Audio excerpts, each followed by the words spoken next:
The U.S. State Department spokesperson has repeatedly mentioned Secretary Blinken's upcoming visit to China, saying that his team will discuss with China how to responsibly manage competition and step up cooperation on transnational challenges. It also raised concerns on issues related to Taiwan, fentanyl, Ukraine, and the Korean Peninsula. Do you have any comments? 我想强调的是 I want to emphasize that in growing relations with the U.S., China follows the three principles proposed by President Xi Jinping, namely mutual respect, peaceful coexistence, and win-win cooperation, and at the same time remains committed to defending our sovereignty, security, and development interests. China does not shy away or flinch from competition, but we are against defining the entire China-U.S. relations with competition alone and using competition as an excuse to contain and suppress others. We are ready to have both bilateral and multilateral communication and cooperation with the U.S. on the basis of mutual respect, equality, and mutual benefit. But we need to remind the U.S. that it cannot demand communication and cooperation from China while keeping interfering in China's internal affairs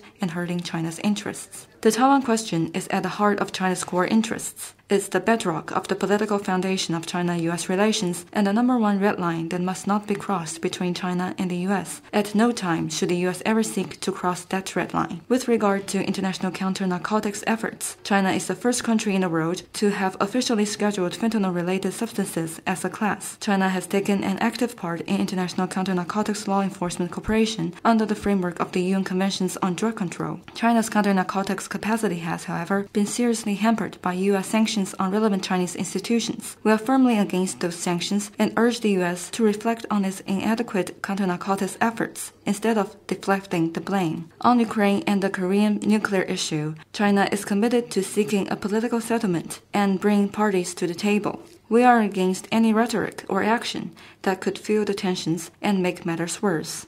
Our policy and position can stand up to the test of history and facts. The future of both our peoples, indeed the future of the entire planet, depends on a healthy and stable China-U.S. relationship. We hope the U.S. will work with China and let China-U.S. interactions be defined by dialogue and win-win cooperation, not confrontation and zero-sum competition, and deliver on the important common understandings reached by the two heads of state to bring bilateral relations back to the track of healthy and stable growth.